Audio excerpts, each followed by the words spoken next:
اب ایک اور چیز، ہر بات دھیان سے سننا، آج فخر راغل ہے بھائی، آج تشریف راوڑی ہے، اور یہ سن کر انشاءاللہ آپ سبحان اللہ کا زور سے نعرہ ماریں گے اور انشاءاللہ مست ہو جائیں گے.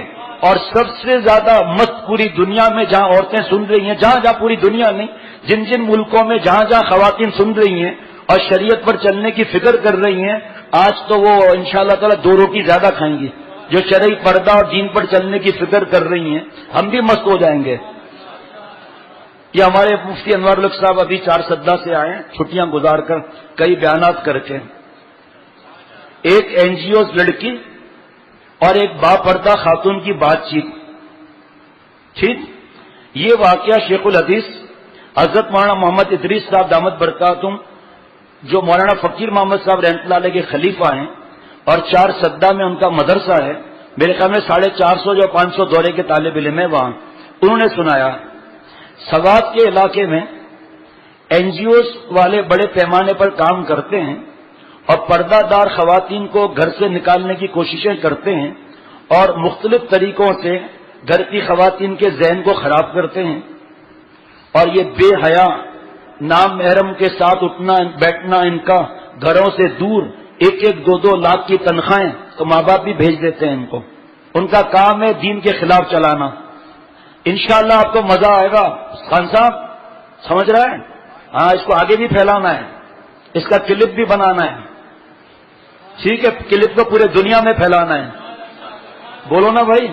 انشاءاللہ حضرت شاہ الحق صاحب رحمۃ اللہ علیہ فرماتے تھے، کفار نے محنت کی، باطل پر جگہ جگہ پہنچا دیا نیٹ کیبل VCR اور موبائل کو، اور ہم اہل حق کر گھر میں بیٹھے ہوئے ہیں.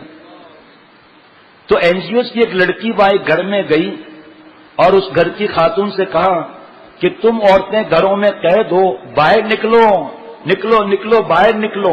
اس عورت نے کہا کہ ہمارے ابا، بھائی، بیٹا، شوہر کما کر باہر سے لاتے ہیں اور ہم کھاتے ہیں، ہمیں باہر نکلنے کی الحمدللہ ضرورت ہی نہیں، ہم تو گھر کی شہزادیاں ہیں، ملکہ ہیں. تو اس لڑکی نے کہا NGO's کی کہ تمہارے گھر میں جو گائے بندھی ہوئی ہے، عباسی صاحب آپ کو اور مزہ آئے گا، جناب غور سے سنیے گا. تو اس لڑکی نے کہا تمہارے گھر میں جو گائے بندھی ہوئی ہے، آپ اور اس گائے میں کوئی فرق نہیں، اس لیے کہ آپ کو گھر میں باندھا گیا، اس کو رسی سے باندھا کیا، اس کے لیے بھی آپ کے شوہر باہر سے چارہ لاتے ہیں اور آپ کے لیے بھی، تو لہذا جانور میں اور تیرے میں فرق کیا ہے؟ تو بھی تو گھر میں بندھی ہوئی ہے. اللہ تعالیٰ نے مدد فرمائی. اب دل میں گدگدی شروع ہو جائے گی. اللہ تعالیٰ نے مدد فرمائی. اس دوران باہر سے گدھی آ گئی.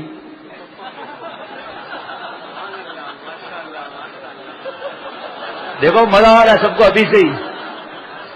اس دوران میں اللہ نے مدد فرمائی، گدھی آئی. چونکہ عموماً وہ باہر ہی پھرتی ہے، چرتی ہے، تو اس باپردہ خاتون جو پڑھی لکھی نہیں، اس نے اس NGO's والی لڑکی سے کہا کہ بی بی ناراض نہ ہو، اگر میں یہ کہوں کہ تمہاری مثال اس گدھی کی طرح ہے. ابھی پورا جواب سنو، ماشاءاللہ پھر آئے گا. اگر ناراض نہ ہونا، اگر میں یہ کہوں کہ تمہاری مثال اس گدھی کی طرح ہے، جیسے اس میں رسی نہیں، جہاں چاہتی ہے پھرتی ہے، اس طرح تو بھی پھرتی ہے. جس طرح یہ صبح سے شام تک گدھی تھک کر اور پھر گھر آ جاتی ہے، اسی طرح تو بھی پورے دن کام کر کے پھر گھر چلی جاتی ہے. تو تیری اور گدھی، تو مجھے کہہ رہی ہے نا میرے اور گائے میں کیا فرق ہے، تو تیرے اور گدھی میں کیا فرق ہے؟ پھر وہ خاتون کہاں گئی؟ سنگال نے. مجھے نہیں پتا پھر وہ کہاں گئی خاتون.